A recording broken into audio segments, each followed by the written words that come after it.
Three, two, one. Ladies and gentlemen, welcome back to No Offense. Before we get started on this interview, we have a lot of new viewers who are coming on the show. So before you start watching this, go ahead and go below and like, comment, subscribe if you can. But to the interview, we have a very special guest on today. He is a journalist that focuses on cartels, immigration, drugs, and crime. His name is Luis Chaparro, and we're very happy to have him on today. How you doing, Luis? Hey guys, doing great. How are you guys doing? Very good, my friend. Very excited for this, for sure. So just to start us off on this, I want to just start with what's going on right now. There's a lot of activity going on to the southwest of Mexico. I want to just start with just what is going on with this whole thing that's happening in Mexico revolving around Ovidio Guzman. Like what happened, and just like maybe just take us from the beginning, from before everything started with the capture and all that. Sure. So yeah, I mean, as you said it well, there's been a lot happening right now. In a very few couple of weeks, a lot is happening in Mexico regarding specifically the Sinaloa Cartel. I think for probably 5-6 years now, the Sinaloa Cartel has been struggling to hand over power to a new faction. Currently, there are like 3 major factions like owning the Sinaloa Cartel. Well, I call the Sinaloa Cartel brand because it's more like sort of like a brand instead of a cartel right now.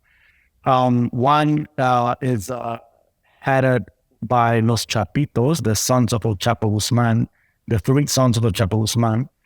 The other one is leadered by Michael Zambada. There's Mexico, like ghost-like old narco, one of the founders of the cartel.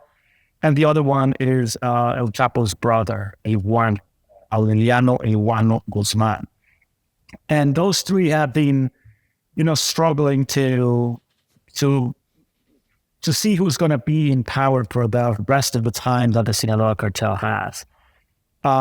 The strongest faction, and that's my impression from following the organization closely for several years, I think it's Mario Zambada.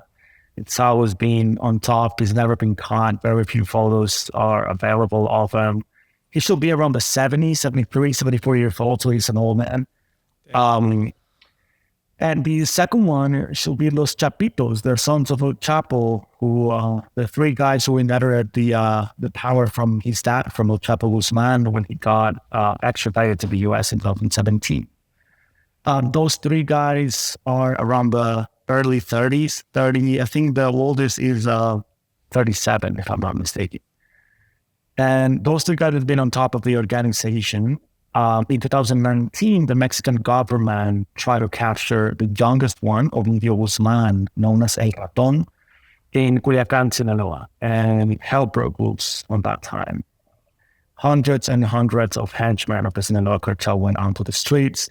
They burned cars, they burned buses, they burned stores. They started firing against everything that looked or could be a law enforcement agent.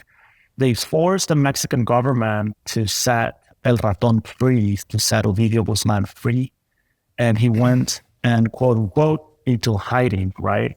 And I say into hiding because last month, well, actually less than last month, 3 or 2 weeks ago, I was just inside his house in Sinaloa. And everybody knew that he was living there. That house is impossible to meet. So he wasn't really hiding, but he was living up there in the hills, moving from house to house for several years until earlier this month, the night of the 5th of January, he was arrested by the Mexican government on a massive operation that left hundreds of people dead and many disappeared as well. That's insane. That's nuts. And so what is this current state of Culiacan right now? Because I was seeing videos of them, with like, I think they would have had 13 or 19 blockades, and they were actually shooting at passenger jets. Yes, exactly. So basically, when they captured Ovidio, the operation to put hands on him only lasted like 10 minutes probably. So in 7 to 10 minutes, they already had Ovidio. But his hundreds of people working for him and for his older brother, Ovidio Guzman, the head of Los Chapitos. They went out and tried to do the same thing they did in 2019, like to force the government to set them free again. So they started throwing grenades. They call them papas, potatoes. They started throwing papas to the airstrip to force the airplanes to not to take off. Because there was a lot of confusion, there was a lot going on. Obviously, they were caught off guard, completely off guard after a holidays party, and so they thought that Ovidio was going to be put in a Mexican army plane, but he was already flying on a chopper directly from his house to Mexico City. They wouldn't take a chance to translate it to put him in a plane after taking him out on a chopper. So they started throwing grenades. It started shooting. They accidentally hit a commercial airplane from Mexico, leaving from Culiacan to Mexico City. And things are really tense in Culiacan right now.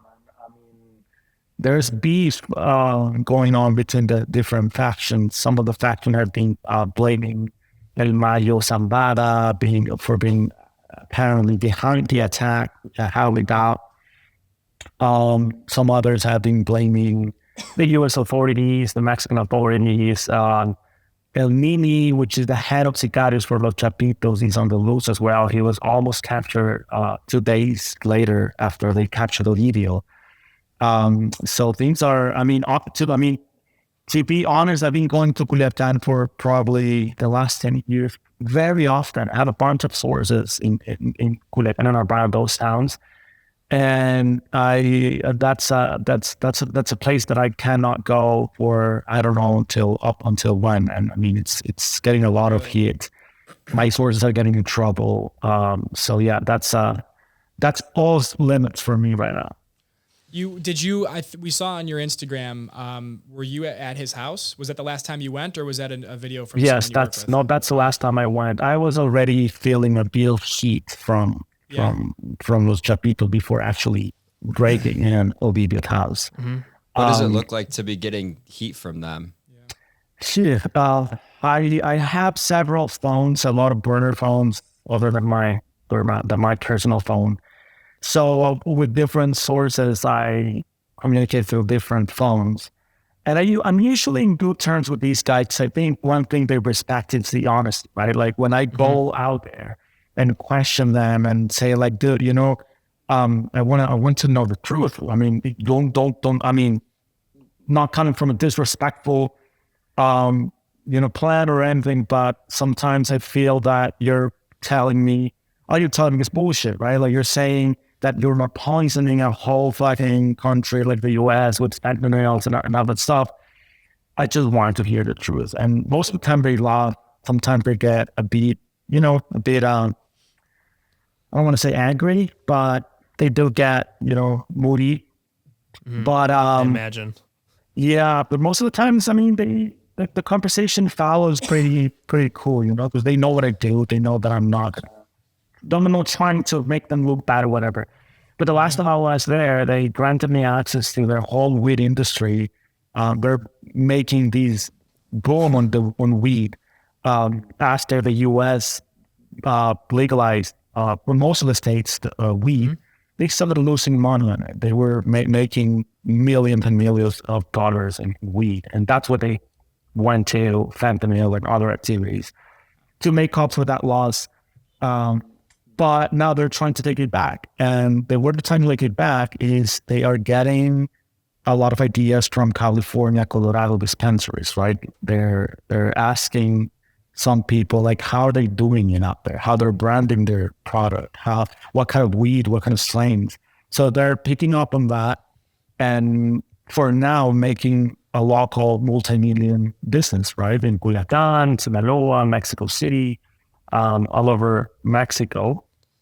And so they granted me access to those manufacturing places, greenhouses, state-of-the-art greenhouses, plantations, all the shit. I had a blast, to be honest. It was pretty fun to report on that because, first of all, you're stoned all day, fucking smoking all day. So For starters, you're stoned all day, and trying to report while you're stoned is hard, man. It's hard. It's not easy. Yeah, now you could say no, probably, right? Yeah. I mean, even if you'd say no, I mean, they're smoking all day. So if you're in that car with some of them, there are at least 3 joints laid up at the same time, you know? So you get stoned.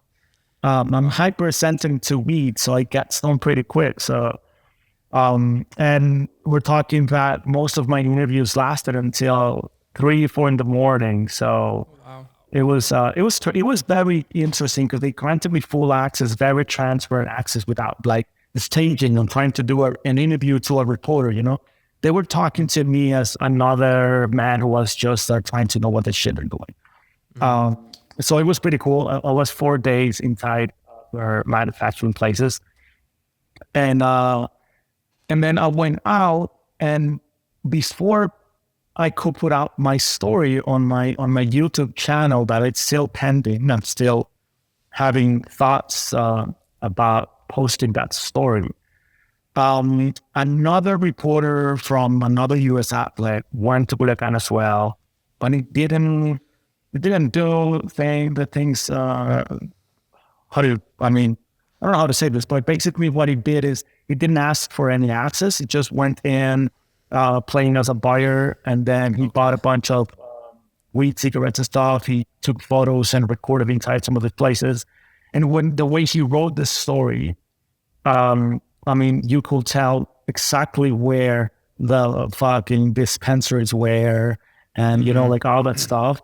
So that went really bad with my sources in Culiacan. They called me and asked me to take down that story, and I had nothing to do with that story. And they told me, like, dude, I mean, you're a journalist as well. I mean, you know that. I'm like, dude, even if I know them, I can't ask them to put down a story, you know, so I'm sorry. And then like the week after, I published my story, like my written story with Business Insider, and it went viral as well. And they weren't happy about it. They were like, dude, we're already taking too much shit from Los Chapitos because we let you in. So they thought that you were the one that published that first story. So don't put up your story, you're going to get in trouble. And I'm like, dude, fuck it. That's why I went all the way there, you know, like, so I have to. I published my story. They got pretty mad as well. They got the heat from Los Chapitos, and they wanted to pass along that heat to me. So I'm receiving like a lot of calls trying to stop me from publishing, from saying anything, from putting up my story. Basically, they told me, dude, don't ever come back here because, I mean, we're going to know, and you're gone. And of course, I went one last time. So, You had to report. It's a reporter in you. It's like guilty by association, right? Yeah, exactly. I mean, I have nothing to do, to be honest, with the heat they got. But I know, and again, like, I know what they're saying, right? Like, we're getting a lot of hate, man. Just do us a solid here, and then publish another story while this heat is still here. But again, if I were to do that, I wouldn't be a fucking journalist. I would be like PR for the Sinaloa Cartel, some shit like that. You know, it's and I'm not doing that shit. So I was like, dude, I have to put this story up. So I did, and they felt betrayed, I guess. Is there a lot of like, where was this pressure coming from? Because obviously, like, I've heard that there's a lot of like critiques about the president now of letting too much going on with the cartel.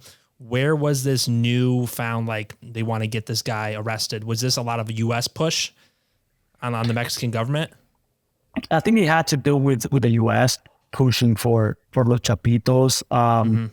But most of all, I think it had to do with Ovidio himself. Ovidio was much like his dad. Ovidio is half brother of the other 2 guys who leading the organization, right? Ivan Archibaldo Guzman, his other last name is Salazar.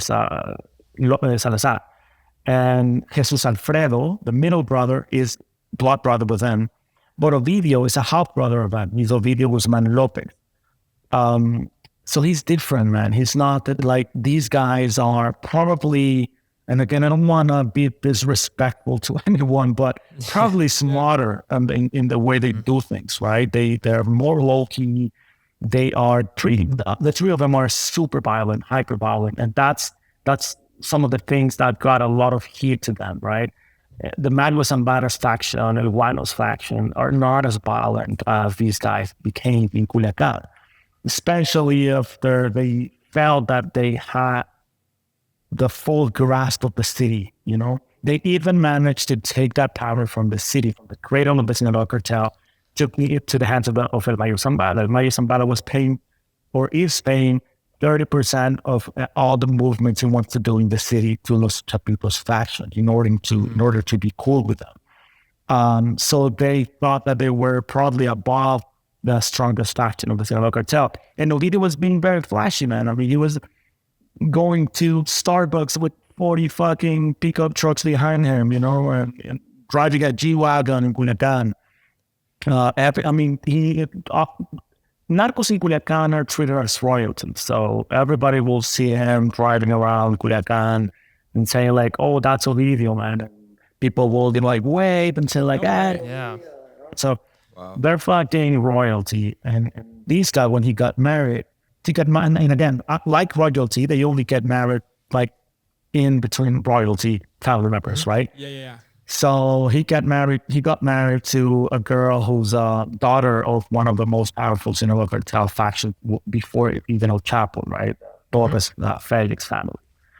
And when she got married, he basically shut down the entire city to get married, right? He put out like probably 50, 60 sicarios driving around Culiacan, closing streets. So he felt safe when he was walking to church and out of church, you know. So that thing, it's flashy, man. And I think one thing is the government allowing you to do your own, and, you know, like we're going to make like we don't see because we're on the payroll and everything. Yeah. But one of the agreements they have is saying like, I'm gonna make like I don't see, but you also make that like you don't exist, man. Don't be so fucking flashy. Don't put it all over our faces. So he was being very flashy. That was the first one. He was driving around. They became very violent, and then what happened in 2019 was an absolute embarrassment for the Mexican government. So he was due, man. Like he had it coming. I guess he knew that he had it coming. His brothers, I know for sources very close to them that Ivan Archibaldo told Ovidio to lay low and told him like you have to lay low, stop being that flashy, man. You have to be smarter. I guess he didn't reason, and this is what happened. What happens now? What is their game plan? And obviously we know the cartel's response, but do you know kind of the plan of the Mexican government right now? The Mexican government, I don't think the Mexican government's going to hand out Ovidio to the U.S., right? Mexico, either by plan, by design, or just as a happy coincidence for the Mexican government, they managed to get a hold of two trashes for the U.S., right?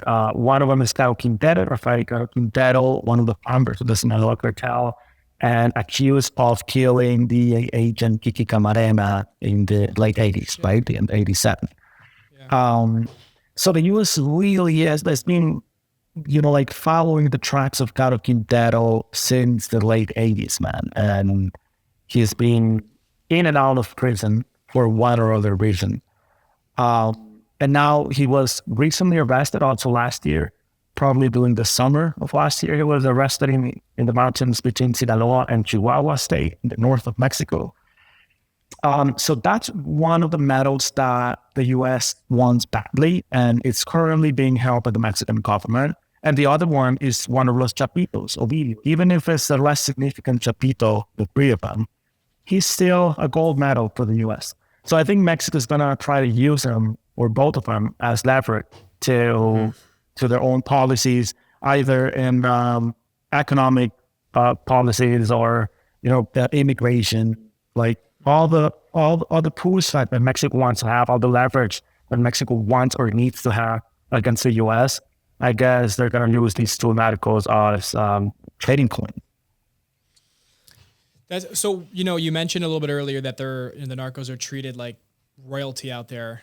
Why is that, especially if there's so much? Are they giving back a lot to the communities in the area? Yes, exactly. I mean, one of the first things is that Sinaloa, places like Sinaloa that have very little in recent like city development, like it's mostly rural places. They started getting big with the weed industry and the poppy seeds. So in Sinaloa, the narcos are seen very differently than what we are used to in the U.S. Like especially the U.S. Right? Like in the U.S., we're not used at all to see narcos driving around your town or even saying the words of them or talking about them. But in Sinaloa, it's very different. Like there are a lot of people that they don't even belong. They don't have any contact or whatsoever have to do with anything that has to do with the narco. They dress like the narcos. They look up to them. It runs on their culture. It's a culture. It's like, I don't know, probably the hip hop culture in certain areas of the U.S., certain like regions in the U.S., right? Mm-hmm. You look up to Drake, or before him, I don't know, like Eminem or 50 Cent or whoever. Yeah. It's embedded on their culture. These guys have the narcocultura, the narco culture embedded with their own development as a city and as a place of wealth. So they see these guys as successful people, as people that started out from the countryside, from farms, being really poor, going up until like amassing that amount of money, like Ovidio or Chapo or Mayo, and not only money, like amassing power, and big like. They make like stories around them to say how powerful that man is, but at the same time how humble and how he's caring for people, even if it's not true. Like all of the fucking medical corridos, their narco ballads, talk about like they could be all under the same name, right? It's always a narco who was really poor, who got rich by working hard, by playing his role in organization, making himself valuable until he's at the very top, but he's still humble. He's still just back to the community. He's like, super simple man, but don't put shit around him because he's going to go ape shit, So that's almost practice. Yeah, it's almost like folklore almost. Like they have like this folklore around him that's like just embedded in the community. Yes, exactly, man. It's clear like that. So there's certain narcos having their family has been growing up in the same culture, in the same organization. So at the end, they become royalty, right? So he's the son of this and that, and he's the son of this and that. And so they are fucking royalty in Sinaloa. Right now, one of the most respected fashions is El Mayo Sambat, right? Like everybody wants to be around his family, his nephews, his people. He's very well respected, and it's crazy also how they leave, because a month before Ovidio was captured, I asked some of my sources to see if I could speak to sicarios that guarded or that work for El Mayo Zambada.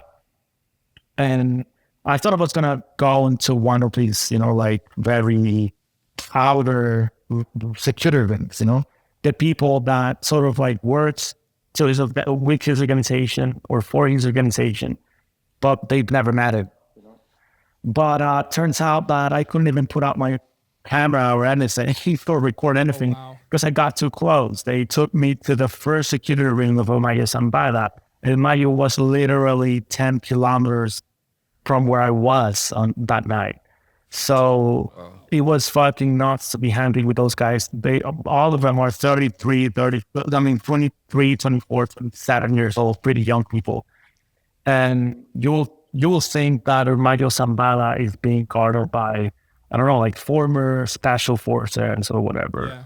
But no, to my surprise, it's kids.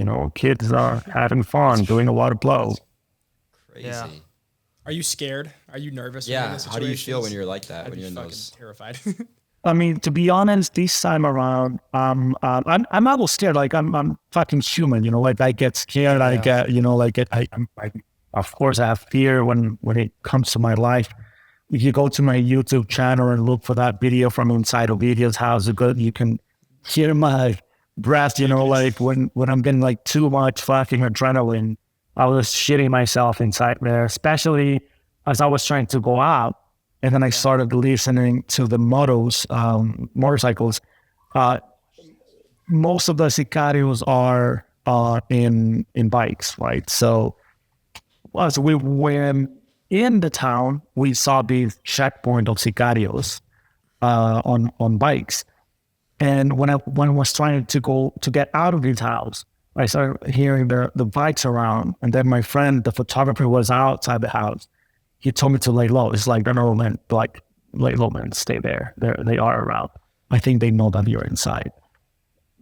So I was like still recording, I was shaky, and fucking about to hyperventilate, I was like, oh my God, I'm risking my life here. I was like, dude, this is it, because they're going to take me and I don't know what the fuck they're going to do to me, because one thing is to break inside the house of Sicario, which is pretty bad. But I was breaking in to the fucking house of their boss that was just fucking captured, man. I had to, man. I really, when I was there, I was like, dude, this is why I'm here. This is why I'm here. Otherwise, I wouldn't even, like risk my life by being in Culiacan again after they told me not to come. So, fuck it. I just told my photographer that I'll be inside like the least amount of time I can. And he told me, if you are more than 6 minutes inside, man, I'm going to leave you there. And I'm like, all right, man, fuck it. And boom, I jumped in and I immediately hit record on a GoPro on my cell phone and boom, went in. And inside the live, man, the vibe was really fucking bad, man. Like you could see like a lot of blood, a lot of like grenades, unexploded grenades that I didn't want to, like I didn't want to move. I was like, I have to be fucking careful where I put my feet on, because there was unexploded grenades all over. So yeah, man, it was, in a lot of blood everywhere, blood fucking everywhere. Really? So in silence, there was a lot of silence. You could hear my breath, you could hear the fucking birds around. If a fly was around, you could hear the fly buzz singing, and it was really quiet. It was really tense. And the fact that I couldn't really get out until they left. But I didn't know if they were going to leave or they were just going to fucking come inside as well and grab me. And when I got there, I met Ovidio's mom. She was there with her attorney. And she's also flagged by the U.S. Treasury or Department of Treasury for being part of a fucking organization. So, dude, I like everything I was not expecting happened during this trip, man. So, yes, I was scared. Sinaloa right now is off limit for me. And I plan on probably not moving for the rest of the fucking year from my place now. Yeah, that makes a lot of sense. Were you in the area where he was captured while it was happening, or did you come in afterwards? I went late. I'm known as the reporter that always goes late everywhere. Yeah. Because I'm always late for everything, man, for everything. And one of the reasons. I didn't mean late. Yeah. Sorry. I didn't mean that. I thought you meant that goes ever. I didn't mean late. Sorry. No, yeah, of course. I'm late for the podcast. Oh my God. I'm always fucking late, man. It's okay. No, one of the reasons I'm always late for a story is because when everything is currently happening, it's easier to get confused, to get, like drawn by a version of things that it's not working, and also to be more at risk. So I usually wait for things to settle, to go, and to make proper interviews when people feels better to talk, when people feels like they said enough or that they haven't said enough. So I went like 5 or 6 days after Ovidio was captured. And honestly, I was expecting a lot more of military presence, probably some other local journalists around. So I felt pretty safe, I was like, yeah, well, we're going to go. I'm pretty sure there's going to be a lot of fucking military there. I'll try to talk my way through. I'm pretty sure there's going to be a lot of press, also probably local reporters trying to find out what happened. But when I went in, no one was fucking there but a bunch of sicarios and Ovidio's mom. So right there, I knew that was not good. But I wasn't gonna back up. I was already there, man. So I was like, fuck it, let's try to get what we can get. I told my photographer, like, man, I'm not gonna try to put you at any risk. So you feel easy about this shit, by all means, let me know, and I'll find my way back. But I'm gonna stay. I need to stay. So that's when he. Sorry. I was gonna say, what's like the draw to you? What's the draw to you to like stay in these like dangerous and hostile environments and report on it? Is it just something that you're super called to get the story out there? Or what makes it worth it to you? I mean, for me, I guess it's a personal journey that I'm trying to understand these guys as human beings and not really as criminals or drug lords or whatever. And I still, sometimes I get to break that fucking wall where I meet human beings. But most of the time, they put their own fucking wall as criminals, right? When you go in to interview a sicario, he knows that he's a sicario, so he puts his face and his mask and his fucking, he dresses as a sicario and he talks to the sicario. So I try to break through that, and like, so in order to do that, you need like longer relationship, so you need to have a long relationship. So sometimes I would just go and make my time worth by doing a small interview, very fucking nothing impressive, just an interview with a sicario, whatever, 5 minutes interview, 10 minutes interview. But we'll keep talking to him over and over and getting back until I feel that I can tell something that you're like, okay, so this guy could maybe take me to a day with him, a full fucking day with him to see how's a regular day when he's not gonna kill. And I just need to see him drinking tecates and diving into his pool or taking his kids to school, like that's the kind of stuff that I want to do. So getting a peek inside the regular life of someone like Ovidio Guzman, to me was fucking gold. To me was like, dude, I get to have at least a bit of a sneak peek of how his regular life was, what cars he was driving, what was inside his closet. I went all the way into his bathroom, to his daughter's bedroom, So, and dude, I was blown up by all that shit, man. Because again, no surprise, he's just a fucking regular man with a nice house, with photos of him and his wife, branded pillows with the initials of Ovidio and Alejandra, O and A. Very romantic. His daughter's room were like two pink Mickey Mouse ears, each bag, individual bag. She had albums of her youngest daughter, she's 3 years old. He had a photo album of her by his dad's side. He had a bunch of, milk bottles. So he had the whole house decorated for Christmas with little Christmas trees and that kind of stuff. So it was to me, was absolutely worth it, even if the worst could come.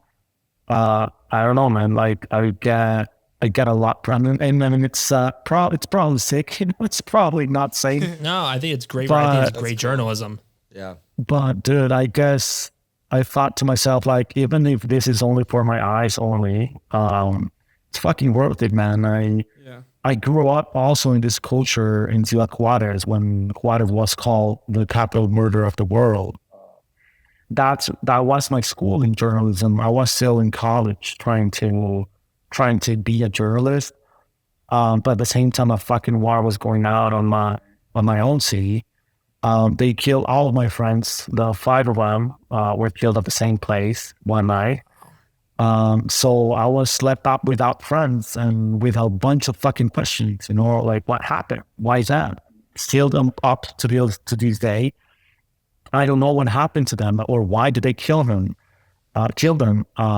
So to me, that's a fucking driver, man. That's something that drives me to, to understand how these people live, what they do, what's their life, who orders the hits, why.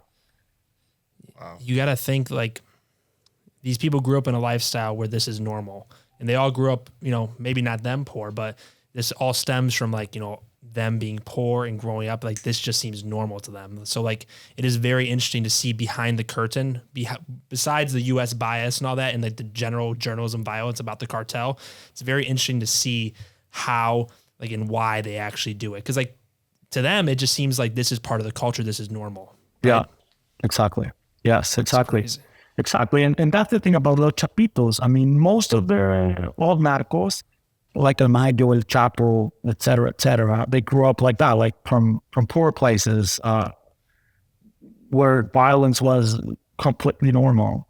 But Los Chapitos grew up with a lot of violence, but being wealthy. They didn't have to struggle through what their parents did, right? And I guess that's what made them even more violent, because they grew up, they were born in power and money. So that's a very fucking interesting culture and a different breed, they're a different breed, they don't come from where El Chapo came from. And, you always see, especially in Hollywood, like, I'm curious to understand when you mention violence, how violent are these individuals? Because you always see like in the movies and narcos and stuff. Type of thing. Yeah, they'll just like kill anyone. If you're not good, we'll just kill you. Do they not really value human life like that in reality, or is it a little bit more thought out than? I mean, again, like, I guess Hollywood makes them look like they don't give a shit about life. And then the narco culture, like the narco corridos, make them look like they do care a lot about killings, and that's why they only kill who deserves it, like if they were fucking judges or the god or whatever. And I guess there are in the middle. At the end, they don't only kill people because, of course, they want to keep their fucking hands clean, right? It's easier to kill someone by ordering someone to kill him than to you fucking go and kill him yourself, right? Another thing that I guess people don't understand, and I guess that's fine. I mean, what you see on Hollywood or on Netflix or on platforms, it's made for entertainment purposes. It's not made for you to learn something or for you to understand something, right? Especially if it's not documentary. But I guess a lot of people have never seen a body, right, that has been brutally murdered or tortured. That's something you're not going to see in any movie or even the most gruesome or violent movie you've seen. It's not the same, man. These bodies smell of something. The blood looks different. The texture, the stiffness of their bodies, the families crying around, the sicarios still driving around. All that, it's something that you're never going to get from the TV, right? It's something that you're going to get from being there. And that's when you feel and know to what extent these guys are violent. Because it looks like when we say he sent out to kill someone, doesn't really feels like much. Feels like, well, it's a medical, he killed people. He killed one, it's not really that much. But when you see that body there, that someone killed and his family was there crying, you still hear the buzzing of the fucking motorcycles driving around, still smell the fucking gunpowder, the blood. Like most of the people pee or shit themselves if they land backwards and with a back up. Most of them get a hard on. It's the fucking blood goes all the way down to your penis. So it's very gruesome shit that you don't see in the movie. So you don't grasp the reality of the cruelty of these guys. Killing is fucking awful, man. Killing is it's something that I think it's a bit underrated today on mass culture, but it has an effect on you, and you know that if you're gonna end up like that, I mean, what do you care if your family is going to see that? You know, your family and your beloved ones are going to have to leave with that image of you. When you know, we always talk about how much money the cartels are making. I know there's different factions, so it gets kind of confusing. Generally, like, let's say like the biggest faction, I guess there, how much are we thinking that these people are actually grossing and bringing in off of like everything they're doing? I think that the golden time for the drug traffickers and in the late 90s. With the gig economy in general in the world, that same gig economy got to the drug trafficking organizations, right? So everybody now is a freelance for drug trafficking organizations. I don't call them Weird. cartels. Like was that? They're like Ubers. Literally, man. Literally, like crazy. transports for them. Like when you try, let's think about it this way. The four of us work for different factions, doing different things, right? Probably one of you guys is in charge of security for El Mayo, and another of you guys is in charge of financial for Los Chapitos, and I don't know, the legal team for one. But the organization allows us to move our own fucking product, right? Because they don't have enough money to pay us. So they're like, you move your own shit from my own contacts, and I'll let you move 10 tons a month to say something. But even then, it's not good business if I have to pay for my own transport and my own stashing, my own fucking, people getting across the border. It's always better if we all come together and let's share that same airplane, man. I mean, it's gonna go from Culiacan to Tijuana to the border, and it's gonna charge us 10 grand. So one of the four of us split that ride, and we'll put different drugs. Just brand your own drug. That's where the bricks are. Now they have different brands. Like you could see some of them have like the Audi symbol, Nike symbol, and whichever symbol you choose, you can choose. So I'll choose the podcast microphone from right here, and you can choose left or this one. So we're gonna split that right to the border, and we're gonna split also the payment for the stash house in Tijuana, and we're gonna split the people who's gonna get that loads across the U.S. And then we might even split the stash house in San Diego, and from there, again, like that's not a problem because it's already there. Someone already bought it from us, so we don't have to be like distributing the fucking drugs like. That was easy money, good money, bulk money, and that's it. That's another guy's problem. Is it all still very heavily cash oriented, or have they been able to figure out ways of digital banking, crypto? No, it's very heavily cash oriented still. Like I think that's one of the things that have remained, like old school. Cash is always going to be fashionable, It's that's the easiest trading commodity in the world. So cash is as valuable as their own lives. You mentioned the stash house in San Diego thing, and I know there's a story recently around Chicago with a cartel getting busted here in a suburb here. What's your take on and how much of the cartel exists within the U.S.?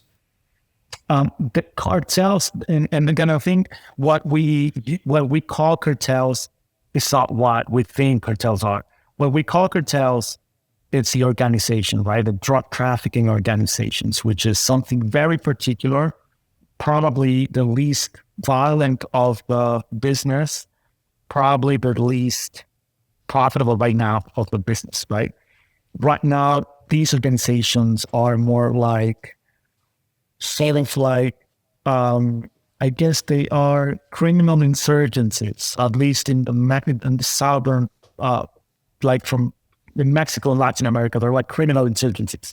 They are banking on water, on logging, on extortion, on corruption, on all of that shit. And one of their activities is drug trafficking. So I guess right now, drug trafficking or drug trafficking organizations are just one branch of a huge criminal insurgency, right? And cartels are a brand of that drug trafficking organization that could serve different purposes, different branches, right? The cartel is the armed wing of this criminal insurgency. The cartels are the forces, right? If they are selling water or monopolizing the selling of alcohol in certain regions, they're going to use the cartel to enforce that rule, right? These armed people, bulletproof, AK-47s, that's cartel. The rest of the thing is a different organization, right? No, drug trafficking organizations are probably the oldest one, probably the least profitable by now of all of them.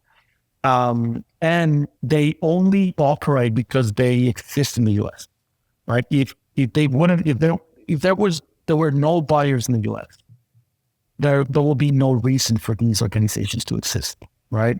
If my cars only sell in the U.S. and the U.S. is not buying, there is no business for me. So I will just shut down the whole operation. The Sinaloa Cartel, before being this federation or whatever, it was born in LA. That thing was born and grown in LA. What we call the Sinaloa Cartel, which is the Sinaloa organization or the Federation of Sinaloa, was absolutely born in the US, in LA, with a contact that thought, you know what, let's bring the best fucking weed to this part of the world. And that contact was in LA. That was the first man who started putting together a bunch of fucking rancheros in Mexico to grow and bring weed to the US and make money out of it. But because of our social way of view things, the guys south of the border are the bad guys. Right? They are the guys with the guns, they are the guys with the... But the guys with money, the real owners of the fucking organizations, are in the US, all of them. Is that true? You always hear things I've heard this before, that El Chapo was not really the main guy. Have you heard that before? Yeah, absolutely, man. And yes, Chapo again was very much like his youngest, right? Like Ovidio. He's a low fish in the organization. He's just a face, like a flashy man. Of course, he served a big purpose in the geopolitical fucking world. He served a huge purpose, right? Because the U.S. then had the perfect pretext. You call pretext, yeah? Pretext. Yeah. To keep funding agencies like the VA, the CIA, with operations abroad, and keep having leverage in Mexico and saying, dude, we need to cooperate, we need to do this and that. Dude, Chapo, come on, I'm guessing that most of us doing what we do are struggling to get around the fucking administrative part of our own business, right? And it's not even a massive business. It's either content creating or a journalist or all of that. And you have to have proper books, and you're doing a legal fucking business with all the resources and with school. You have been schooled, all of you, with resources of calling a friend who is an accountant or whatever, or a lawyer. Imagine being El Chapo coming up from growing oranges in Sinaloa and then owning a multi-billion business and dealing with multi-billion enterprises. How do you keep that, being that ignorant, man? Look at his face, look at the way he speaks. Look how innocent he was when he got Kate del Castillo and Champagne at his rancho. Yeah. The fucking letters he was sending to her, pledging love forever. He was so innocent. It's so fucking naive, man, that I'm not doubting that. Till and empowered, he of course did a lot of damage. He ordered many kills. He himself killed many fucking people. in order, because he was in the how do you call it? Like in Spanish called egomaniac. How do you say that? Like, flies right by me, like an echo chamber type of thing. Ecosystem. No, it was like ego man, you know. Egomaniac. Yeah, it was like egomaniac, basically. Yeah. So he believed all the bullshit that was put around him, right? All the attorney, all the politicians, all the other narcos saying like, yeah, man, you go. You're the fucking man. You're the shit, man. You're the biggest of all times. And he believed that himself. But when he wasn't serving a purpose, that's when he was handed over and he could see everybody turning their back on him, right? I mean, what happened after he got arrested? Nothing has fucking changed in Mexico. I mean, the cocaine trafficking to the U.S. is at an all-time high. Why? Because Chapo was supposedly the biggest fucking narco of all. So, I mean, El Chapo was never the head of any organization. He was the face, probably. And that's for them. Yes, exactly. He served a very important position, but not where he thought he was serving his important position, right? He thought he was serving his organization, but he was serving people like Genaro Garcia Luna, who is on trial right now in New York. People like the DEA, people like Andrés Manuel López Obrador, Mexico's president, people like Obama back then. He was serving all those guys and not really the organization he thought he was. Talk more about that, serving the DEA and politicians. And the DEA started like in the late 70s, right? And not a lot of people believe in what the DEA could accomplish. So in order to accomplish it and get more funding, they had to, the DEA is very goal-oriented, right? If we're meeting goals, we're working goal, we can get more funding. The DEA grew up so much because it arrived at a point where drug trafficking was at an all-time high to the U.S. The organizations in Mexico were still not called cartels. It was just drug trafficking organizations. Were pushing a lot of fucking drugs into the U.S. But the DEA has this approach of grabbing the bad guys, and that's it, right? We're going to go after a bad guy and then after another one, and then we're going to put a lot of them in jail. But we're not going to be involved in policymaking. Our input is not going to be heard in Congress, right? It's not going to be taken seriously in Congress to make different policies and say, this is not working. This is what we need to do. So everybody's just following order. Yeah, your job is to come to the office, punch up, clock in, work for 8 hours, make it look as you're fucking chasing the biggest narco of all. If you get to grab El Chapo or whoever's next, we're going to give you this gold medal. You're going to pass to the history books, but you're going to clock out and you're going to retire and you're going to keep your life. And the fucking thing is not going to change. And they all know that. So what they do is just try to make goals to keep funding that fucking organization, which is, if the DA will have an input in Congress, will have an input in policymaking, and those agents that are on the ground and they're always chasing a different fucking article but the same story all over, if their input were to be heard in Congress, probably we'll see the end of the DA, first of all, and second of all, probably an actual approach of something changing in Latin America and in the US with the drug business. Because those guys know most of the narcos, and then I met a bunch of them from all levels, from very high up to very starting phase. All of them are collaborating with the DA. All of them. For both benefits, for the benefit of the both, right? They say, like, let me tell you the story about this guy, and I'm going to try to be as vague as I can so no one can identify this guy. He lives in a border city in the U.S. He used to be one of the main sicarios first for this organization in Mexico. part of the cartel, but he's a U.S. Citizen. So he's this preppy kid, with money, we call them fresas. So he could go back and forth between both worlds, right?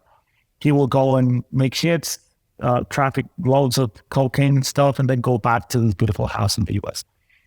It was at a private school, all that stuff. And at one point, his organization declined. That organization was not on top, and a different organization went up. So he went independent. So what he did is he went to this house in the U.S., in this border city, and he started robbing stash houses.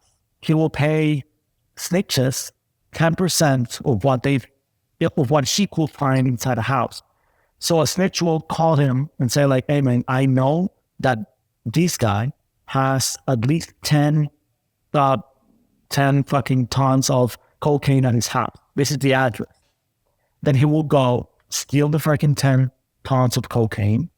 He will give 10% to this guy. Thank you for the heads up, for the tip. He will sell it on his own.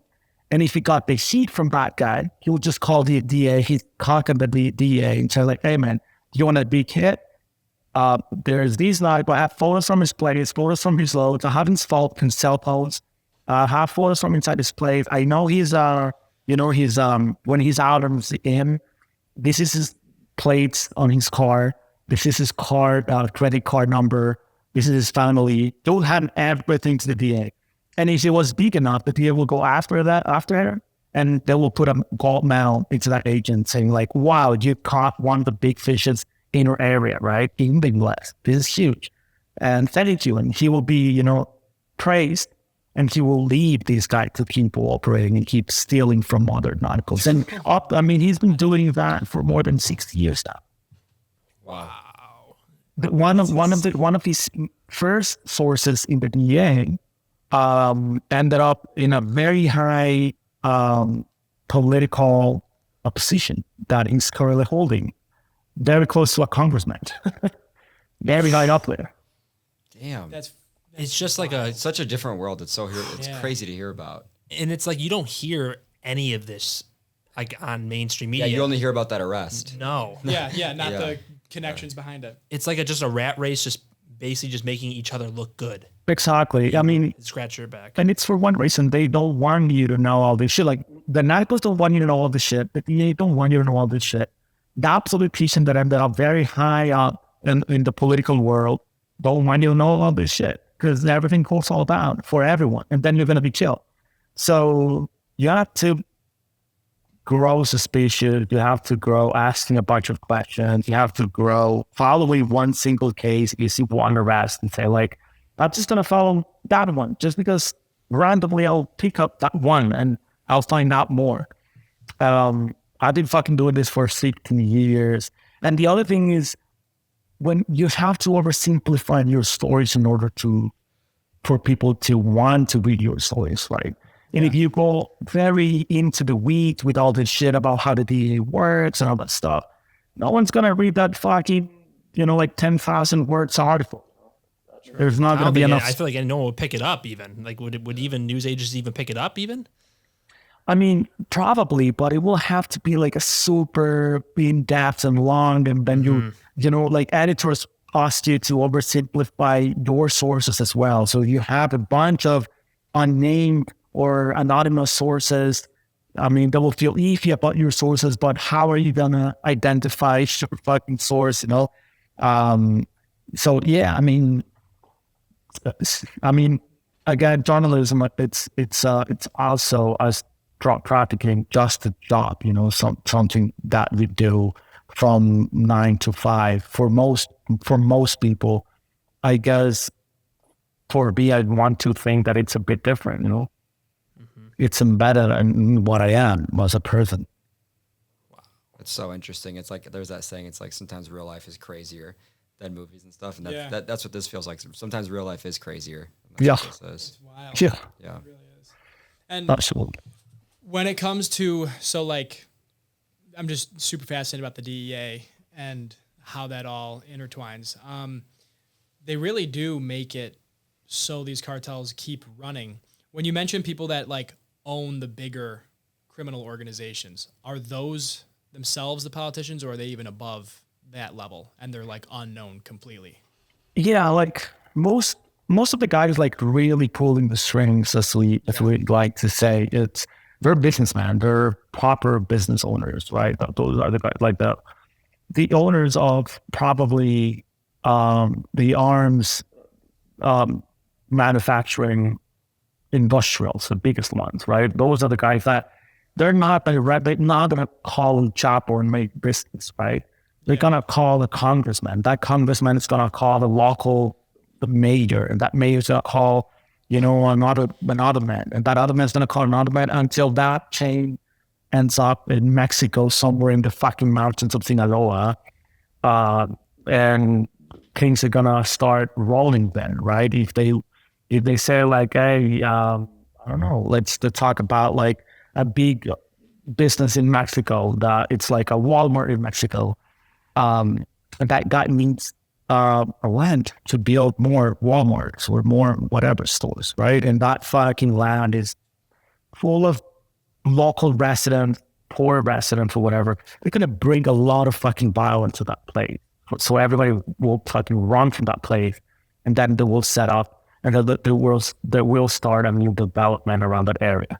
So that these treatment organizations are going to serve a purpose. The DA is going to have people arrested. The arms are going to keep flowing. The money is going to keep flowing. That area is going to be developed. That mayor who brought peace to that place after everybody ran is going to be, like praised and said, like, this is the biggest mayor we've ever had in this town. This fucking word is so weird, man. It works in such a fucking different manner that we think it does, so those are really crazy. The guys. I mean, look at the map right now. We try the most violent region in Mexico right now, and it's very close to natural resources, right? Where you see that there's lithium deposits in Mexico. All of a sudden, that fucking place in Sonora becomes extra super violent, that the DEA wants to go there and send agents, and and it's like, dude, it's obvious now that we have access to information, we have access to public records, we have access to maps, to satellite images. But back then it wasn't that easy. You had to go there. And I think what I tried to do was at times use both, use satellite imagery, data, technology, but also go there and talk to people and talk to local residents and say like, hey man, what happened here? When did this start? What do you feel about this new mining company arriving in town, offering a ton of good jobs for you? And if you stay there enough, you'll start hearing the stories about, it's all plagued by cartel now, man. Like, I mean, I didn't want to sell because I have cows and I live a happy life with my fucking cattle and my, corn. But I just sold everything because now it's so violent that I can't live here. They killed my son or my daughter, so I'm leaving now. And they sell super cheap, and they leave to a city, and they live shitty in a city, It's almost like these big corporations use the cartel as a resource to help get what they need at the time. And they probably, I'm just assuming, give them a chunk of what's happening there. And they use them because obviously they're the ground force there. They can't go to the Mexican government and say, hey, move all these people out of here, and so we can mine this lithium out of the ground. They're going to go to the cartel, the Sinaloa Cartel, and say, hey, we need these people moved. You guys can do it. We'll give you this massive kickback. Exactly. And that's going to go through a chain of a lot of people, right? It's going to go from that mining company in Canada to someone in the US, to someone high up in Mexico, a businessman, and blah, blah, blah. It's going to end up with a local chief of police who is in the payroll with the cartel saying like, hey guys, we need to do this. There's a lot of money in it. I can help you with my man here. The local authority is good with it. Let's fucking do it. And we're going to start doing it. And then we're going to read in the news, these new cartels arriving to the town. There's just fighting between cartels or whatever. It's fucking bullshit, man. It's like, but that's the world is a stage. Yeah, it's exactly, man. So, yeah, man, this is the way that like the drug trade works, which is everything but a drug trade. You know, it's natural resources. It's big corporations operating in remote areas, and it's a bunch of other stuff, but drug trade.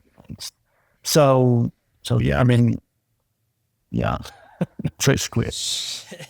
Yeah, that's insane. Honestly, that blows my mind how intricate it all really is, how from top down it goes. It's crazy how complicated and simple it is at the same time, right? Because it feels like very complicated, but at the end, it's power with power. It's political power, economical power. Like just trying to just follow the money. Exactly. It's just basically people trying to stay in power. Either if it's a criminal organization or a fucking big corporation or a politician or a political party, they all want the same thing. They want to stay in power.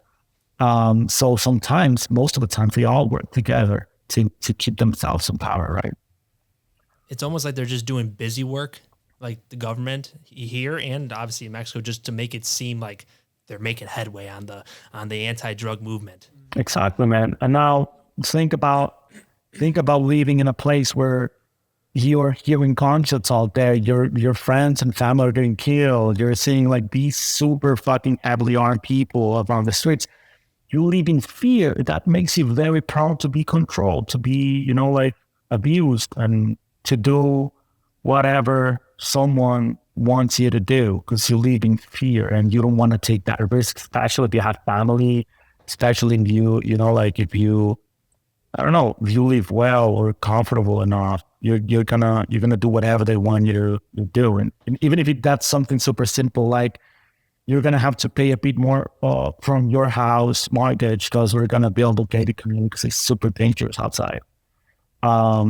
You're not gonna say no. You're not gonna say like, fuck you, man, I'm not paying more. You're gonna say like, fuck yes, whatever it takes. So there's a lot of industries banking, including mine, journalism, banking on theater. That's just so crazy. I know. It's crazy.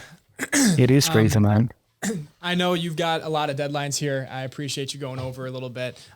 We would definitely love to have you back on at some point. Yeah, Just dive deeper. I want to hear about all of this. Obviously, a better time for you, maybe some month or so. There's just so much to dive into. We just scratched like the surface of what's going on there. Honestly, this conversation could go for several days. Unfortunately, I have like you've been doing it for 15 years. Or how long you been doing it? 15 years, right? 15 years. Yeah, there's a lot more that we have to hear about. That's for sure. Yeah. Well, for sure, guys. Anytime. You're based out of Chicago? Chicago. Yep. Yeah, right. Well, how about where are you at now? Well, I'm in El Paso. Paso. Say that. Okay. I'm in El Paso. So yes. you're in the States. Okay. Yes. I mean, I just recently closed my house in Guadalajara for good. Like I'm still not sure where I'm gonna like be staying for a while, but I know that's not gonna be in Mexico. So yeah. Makes sense. Yeah. I had one of my few left alive friends. He lives in Chicago. We've been friends for forever, like since we're really kids. He lives out there, so I'm due a visit to Chicago, and if I ever do, let us know. You know which suburb he's in by chance, or no? Not sure, man. Like honestly, I don't know. It's okay. Yeah, let us know whenever you're down here. We'd love to do something in person and meet up. That'd be great. That'd be really of course, cool. man. I hope it's gonna happen this year because I've been promising my dude there, Pepe, that I'm gonna have to go up and visit. Well, we'll be there this year. Definitely. That's amazing. Yeah. Luis, I appreciate, in the future, obviously, but thank you so much for your time today. Obviously, we have, you have a lot of stuff going on, but I appreciate you leaving some time for us out in the day to give us some amazing insight on this. It's awesome. Yeah, it's incredible. Thank you, guys. Thank you for having me, and sorry again for the bit delay. No worries. You're good. We're not doing shit. You're good. No worries. Stay safe. All right, we'll try. And Luis, when we hop off right now, I'll tell you about the finished export stuff, and then then you'll be good. Okay. Sounds All right, good. guys. Amazing show, Luis. Thank you again. Thanks, guys. Thanks for watching. See ya. Peace. Soon. Amazing.